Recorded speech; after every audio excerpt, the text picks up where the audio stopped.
میرا نکاح میرے چچا زاد سے ہوا تھا. وہ اور میں ایک ہی گھر میں رہتے تھے. روز سب سو جاتے تو وہ مجھے ملنے آتا. ایک روز جذبات سے بے قابو ہو کر اس نے میرے ساتھ ہم بسترے. میں اپنے کمرے میں خوف سے سمٹی بیٹھی تھی. ابھی تھوڑی دیر پہلے ہی فیضان کا فون آیا تھا کہ وہ کمرے میں آنے والا ہے. میں کمرے کا دروازہ کھول رہا ہوں. ویسے تو وہ میرا شوہر تھا, میرا محرم تھا, لیکن ابھی رخصتی نہیں ہوئی تھی اور یہی چیز میرے ڈر کو ہوا دے رہی تھی. اگر کسی نے ہم دونوں کو ایک ساتھ دیکھ لیا تو کتنی باتیں بنیں گی, اور خدا نہ کرے اگر وہ اپنی حدود تجاوز کر گیا اور میں حاملہ ہو گئی تو لینے کے دینے پڑ جائیں گے. میں اس سے عمر میں 2 سال بڑی تھی, اسی لیے ہر چیز کو بہت دھیان سے دیکھتی تھی, لیکن وہ بالکل بھی میری بات نہیں سنتا تھا. وہ بھی جوانی کی دہلیز پر تھا اور اس وقت لڑکوں کے جذبات منہ زور گھوڑے کی طرح بے لگام ہو جاتے. ایسا ہی حال میرے شوہر فیضان کا بھی تھا. وہ میرا چچا زاد تھا اور ہم دونوں ایک ہی گھر میں رہتے تھے, اسی لیے مجھے زیادہ خوف آ رہا تھا. میں نے گھڑی کی طرف دیکھا تو 1 بج رہی تھی. میں اتنا تو جانتی تھی کہ گھر میں سب سو گئے ہوں گے, لیکن مجھے پھر بھی ڈر لگ رہا تھا. ابھی کچھ دیر ہی گزری تھی کہ میرے کمرے کا دروازہ کھلا. فیضان اندر داخل ہوا. دراز قد, چوڑی جسامت, دودھ سے بھی زیادہ سفید رنگت جس پر سرخی شامل تھی, اور اس پر جیل سے بنائے گئے بال. وہ بہت ہی پرکشش مرد تھا. میرے نصیب میں بہت حسین مرد آیا تھا. میں اللہ کا بہت شکر ادا کرتی تھی, لیکن ابھی جو وہ کرنے جا رہا تھا یہ چیز مجھے خوف میں مبتلا کرتی تھی. وہ کمرے میں آیا اور آتے ہی مجھے اپنی باہوں میں بھر لیا. میں فوراً ہی اس سے دور ہٹتی ہوئی بولی, پلیز فیضان یہاں سے چلے جاؤ.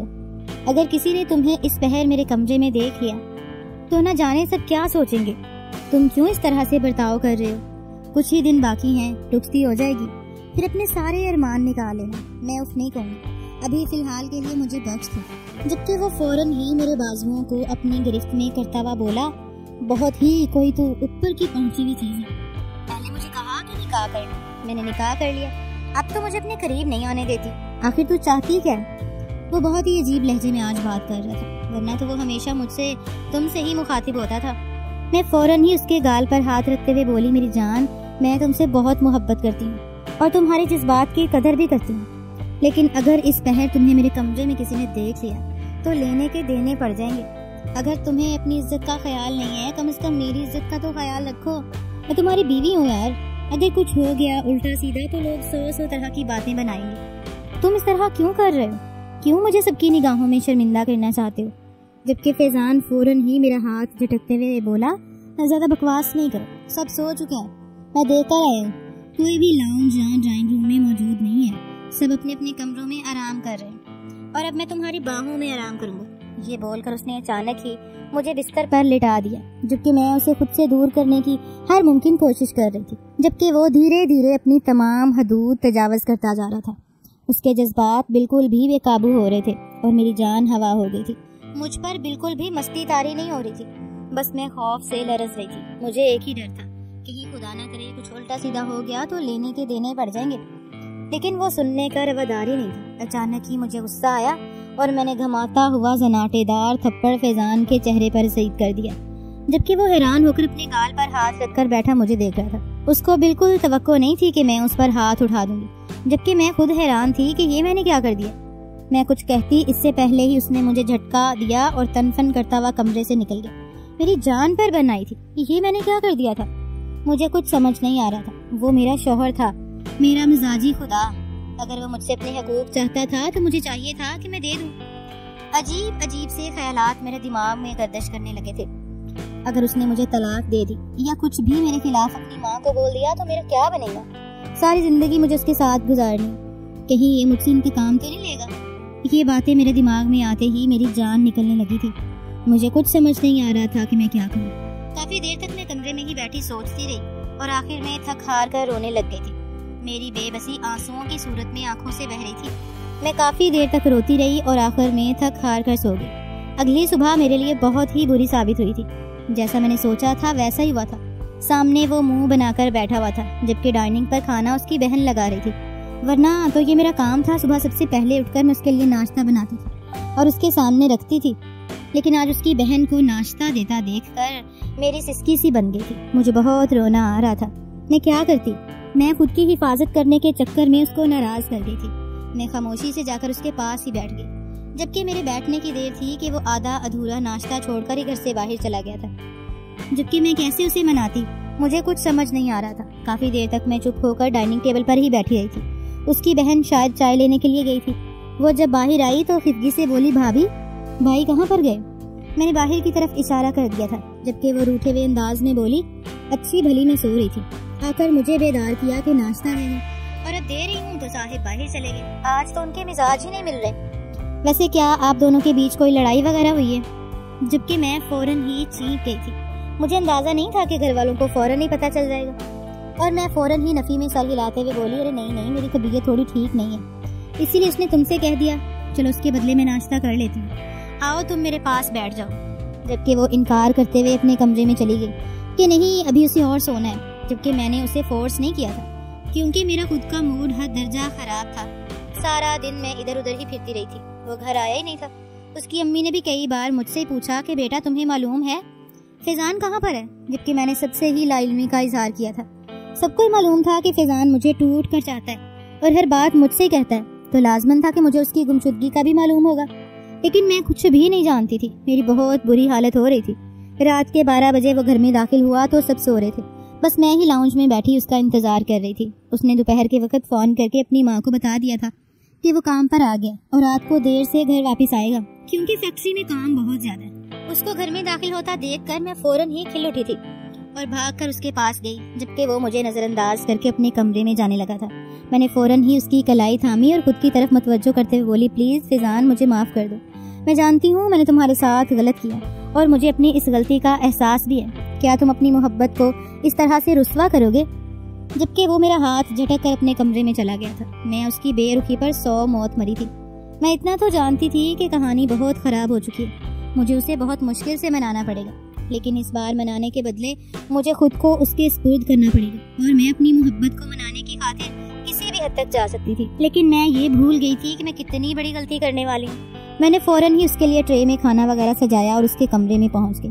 پورے گھر پر ایک تائرانہ نگاہ ڈالی، سبھی اپنے اپنے کمرے میں سو رہے تھے۔ میں نے شکر کا سانس لیا اور فیضان کا کمرہ کھول کر اندر داخل ہوئی۔ وہ شاید شاور لے رہا تھا۔ میں باہر ہی بیٹھ کر اس کا انتظار کرنے لگی۔ تھوڑی دیر بعد باتھ روم کا دروازہ کھلا اور وہ بنا شرٹ کے باہر آیا۔ نیچے اس نے ٹاول باندھ رکھا تھا۔ میں اس کو دیکھ کر فوراً ہی اپنی جگہ سے کھڑی ہو گئی، جبکہ وہ مجھے بالکل ہی نظر انداز کیے اپنے بال بنانے لگا تھا۔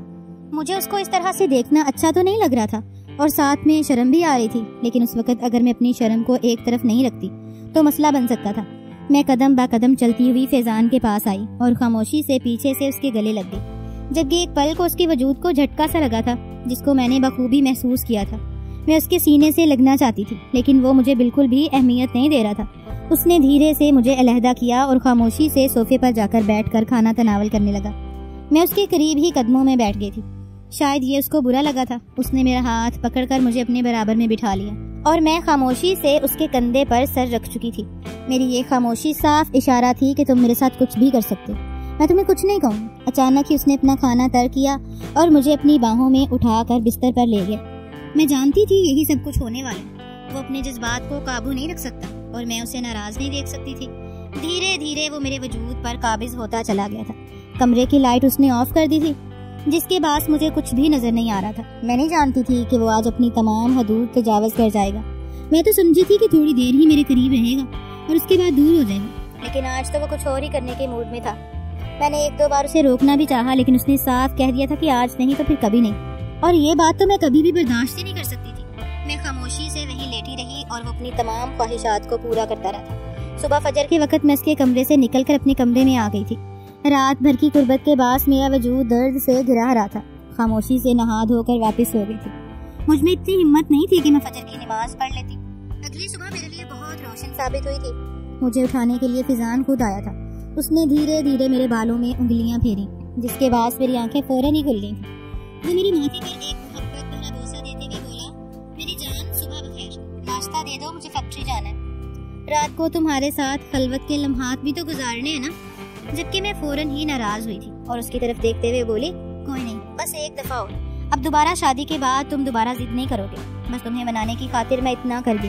جبکہ وہ مجھے ناراض دیکھ کر کہکا لگا کر بولا، اب تو تمہیں کبھی بھی خود سے دور نہیں کروں گا۔ جو سکون مجھے کل رات محسوس ہوا ہے آج سے پہلے کبھی نہیں ہوا۔ چلو میں ڈائننگ ٹیبل پر انتظار کر رہا ہوں، اب جلدی سے آ جاؤ۔ بار بار بیوی کو بولنا اچھا نہیں لگتا، جبکہ میں بھی اٹھلا کر بولی تھی اگر بیوی کے نخرے نہیں اٹھا سکتے تو پھر بیوی بنایا کیوں؟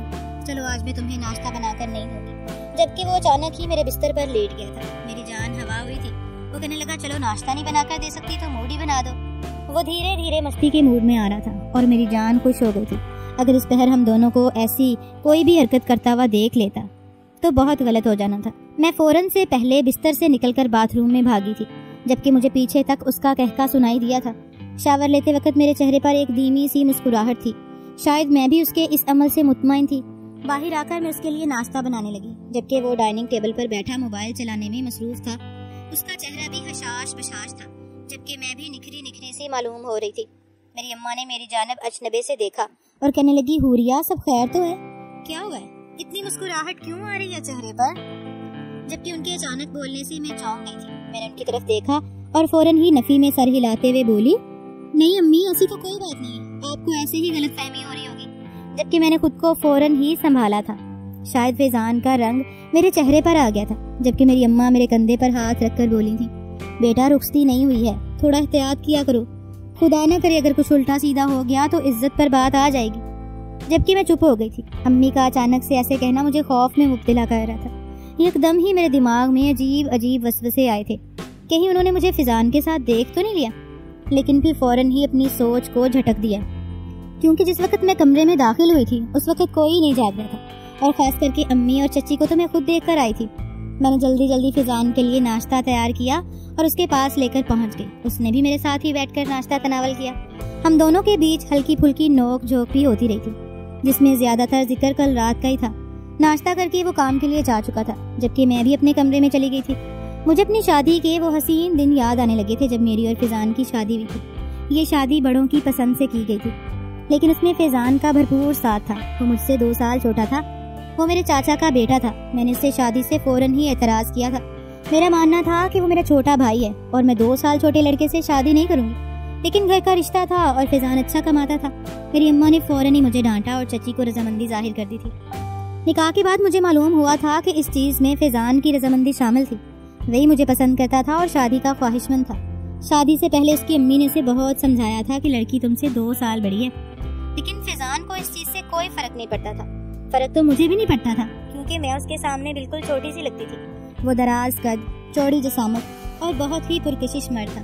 اس کے سامنے تو میں خوبصورت سی گڑیا معلوم ہوتی تھی۔ اللہ تعالیٰ نے مجھے بہت ہی خوبصورتی سے بنایا تھا۔ پورے خاندان کی میں سب سے حسین لڑکی تھی۔ تبھی تو مجھ پر 2 سال چھوٹا لڑکا فدا ہو گیا تھا، اور جب ہمارا نکاح ہوا اور اس کے بعد ہم دونوں کے درمیان انڈرسٹینڈنگ ہوئی، وہ مجھے بہت ہی پسند آیا تھا۔ فیضان نے میرا ہر چیز میں ساتھ دیا تھا اور میرا بہت خیال کیا تھا اور مجھے بہت ہی پیار دیا تھا، جس کے باعث میں فوراً ہی اس کی گرویدہ ہو گئی۔ لیکن کچھ روز سے اس کے جذبات میرے لیے بدلتے جا رہے تھے۔ وہ بات کرتے کرتے میرے وجود کو چھونے لگتا تھا، مجھ سے محبت بھری باتوں کے بجائے غلط باتوں کی جانب گامزن ہوتا جاتا تھا۔ مجھے یہ سب کچھ بہت ہی مایوب لگ رہا تھا۔ میں اس کو سمجھاتی تھی کہ ابھی ہم یہ باتیں نہیں کرتے، شادی کے بعد تمہارا جو دل چاہے تم کر لینا، میں اف نہیں کہوں گی، لیکن اس کو کوئی فرق ہی نہیں پڑتا تھا۔ اس کا کہنا تھا کہ میں تمہارا محرم ہوں، اب میں تمہارے ساتھ جو بھی کروں اس سے کوئی فرق نہیں پڑتا۔ لیکن میں اس کو بتا بتا کر تھک گئی تھی کہ کچھ حدود ہیں جس کا خیال ہمیں کرنا پڑے گا، لیکن وہ میری سنتا ہی نہیں تھا۔ وقت کا کام ہے گزر جانا، اور وہ اپنی رفتار کے مطابق گزرتا جا رہا تھا۔ فیضان اس رات کے بعد میرے قریب 2 بار آیا تھا۔ ہمارے اس خلوت میں گزرے لمحات کو آج 2 مہینے ہو گئے تھے، اور میری طبیعت اچانک ہی مجھے تھوڑی ناساز معلوم ہونے لگی تھی۔ بیٹھے بیٹھے چکر آنے لگتے تھے، دل اچانک ہی متلانے لگتا تھا۔ میں بہت پریشان ہو گئی تھی۔ میں یہ بات کسی کو بتا بھی نہیں سکتی تھی۔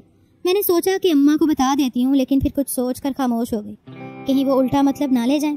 ویسے ہی مجھے اپنے حالات بہتر نہیں لگ رہے تھے۔ ایک لڑکی کو پہلے ہی معلوم ہو جاتا ہے جب وہ اس دوراہے سے گزرنے والی ہوتی ہے، اور اچانک ہی صبح کے وقت جب میں امی کے ساتھ کھڑی کچن میں ناشتہ بنا رہی تھی، تب مجھے اتنی زور کا چکر آیا کہ میری جان نکلنے کے در پر آ گئی تھی، اور میں حواس باختہ ہو کر کچن میں ہی گر پڑی تھی۔ میری امی، چچی سبھی پریشان ہو گئی تھی۔ گھر میں ایک گہرام مچ گیا تھا۔ فیضان بھی بھاگا بھاگا کچن میں آیا تھا، وہی مجھے اپنی باہوں میں اٹھا کر ہسپتال لے کر بھاگا تھا۔ لیڈی ڈاکٹر نے جب میرا معائنہ کیا اور جو خبر فیضان اور اس کی اماں کو دی، وہ سب کے ہی ہوش اڑا چکی تھی۔ میں 1 ماہ کی حاملہ تھی، جبکہ یہ سن کر میرے طوطے اڑ گئے تھے۔ مجھے یقین نہیں آ رہا تھا کہ ڈاکٹر صاحبہ کیا کہہ رہی ہیں۔ وہ تو یہی سمجھی تھیں کہ فیضان اور میری رخصتی ہو چکی ہے، جبکہ میری امی اور چچی نے یہ بات سنبھال لی تھی۔ انہوں نے بھی یہی کہا تھا کہ جی بچوں کی شادی ابھی کچھ مہینے پہلے ہی ہوئی ہے، جبکہ میری ماں مجھے مسلسل گھورتی جا رہی تھی پھر راستے بھر میں بھی چچی اور امی کی نگاہیں مسلسل مجھے اپنے وجود کے آر پار ہوتی ہوئی محسوس ہو رہی تھیں، جبکہ فیضان کے چہرے پر بھی 12 بجے ہوئے تھے۔ ہم دونوں گھر آئے تو میری اماں فوراً ہی مجھے کونے سے پکڑ کر اپنے کمرے میں لے گئی، جبکہ فیضان اپنی ماں کو دیکھ کر گھر سے باہر چلا گیا تھا۔ ویسے بھی لڑکوں کے لیے اتنا کوئی خاص مسئلہ تو نہیں ہوتا، اصل مسئلہ تو ایک لڑکی کے لیے ہوتا ہے جب وہ رخصتی سے پہلے حاملہ ہو جاتی ہے۔ کمرے میں لا کر میری ماں نے میرے چہرے پر 2 تھپڑ رسید کیے تھے اور غصے سے گھراتے ہوئے بولی تھی، میں نے تمہیں کہا تھا نا اس چیز کا خیال رکھنا، لیکن تمہیں سمجھ نہیں آئی۔ اب دیکھو کیا ہو گیا۔ کیا جواب دوں گی میں تمہارے باپ اور چاچا کو کہ تمہارے بچے رات کے اندھیرے میں یہ کھل کھلاتے پھر رہے؟ جبکہ میری ہچکی سی بن گئی تھی، مجھے کچھ سمجھ نہیں آ رہا تھا میں امی کو کیا بولوں۔ میری ماں وہیں پر سر پکڑ کر بیٹھ گئی تھی اور روتے ہوئے کہنے لگی، تم نے مجھے کہیں کا نہیں چھوڑا، تمہیں لگتا ہے کہ اب تمہارے سسرال میں تمہاری کوئی عزت رہ جائے گی؟ تمہاری چاچی تمہیں دن رات تانے مارے گی کہ تم نے اس کے بیٹے کے ساتھ رخصتی سے پہلے ہی اپنی آگ میں ڈالی تھی۔ مر جاؤ، اللہ کرے تم جیسی اولاد مجھے نصیب ہی نہ ہوتی۔ میری ماں مجھے بد دعائیں دے کر چلی گئی تھی، جبکہ میں اپنے کمرے میں بیٹھ کر بہت روئی تھی۔ مجھے فیضان سے بہت شکوے تھے، میں نے اسے کتنا منع کیا تھا کہ ابھی ہم نہیں کرتے، مجھے اسی چیز کا ڈر تھا، اور یہی چیز میرے سامنے حقیقت کا روپ دھارے موجود تھی۔ چچی اور امی نے مشترکہ فیصلہ لے کر ہم دونوں کی رخصتی کا اعلان کر دیا تھا۔ چچا اور بابا تو اس چیز کے لیے بالکل بھی راضی نہیں تھے، ان کا کہنا تھا کہ پہلے فیضان اپنا گھر اور ایک گاڑی لے، اس کے بعد ہی ان کی رخصتی کرائیں گے، لیکن چچی اور امی نے اپنی شوہروں کو دبے دبے لفظوں میں سمجھا دیا تھا، جبکہ میں نے فیضان سے بالکل ہی بول چال بند کر دی تھی، اس سے بات ہی نہیں کرتی تھی۔ ہماری رخصتی پھر بہت سادگی سے کر دی گئی۔ رخصتی والی رات فیضان میرے قریب آنے لگا تو میں فوراً ہی اس سے دور ہٹ کر بیٹھ گئی تھی۔ میرا دل بہت اداس ہو رہا تھا، میں اس طرح سے اپنے بڑوں کو ناراض کر کے رخصتی نہیں چاہتی تھی۔ فیضان مجھے منانے کی ہر ممکن کوشش کر رہا تھا، لیکن میں اس کو دیکھنا بھی نہیں چاہتی تھی۔ میں اس کو جھٹک کر کروٹ بدل کر سو گئی تو اچانک ہی اس نے میرا رخ اپنی طرف کیا اور دھیرے دھیرے اپنے پیار کی برسات میں مجھے بھگونے لگا تھا۔ میں کب تک اس سے ناراض رہتی، اس چیز میں میری بھی رضامندی شامل تھی۔ میں نے خاموشی اختیار کر کے اپنا وجود اس کے سپرد کر دیا تھا، جبکہ اس نے مجھے بہت ہی محبت سے سمیٹ لیا تھا۔ کچھ مہینوں بعد اللہ تعالیٰ نے ہمیں چاند سے بیٹے سے نوازا تھا، لیکن آج جب میں اس کو دیکھتی ہوں تو میرا دل رو پڑتا ہے کہ کاش میں اپنے ماں باپ کو ناراض نہ کرتی۔ میں آپ سب سے بھی کہتی ہوں نکاح ہوتے ہی بچوں کی رخصتی کروا دینی چاہیے، ورنہ بعد کے لیے بہت مسئلے پیدا ہو جاتے ہیں۔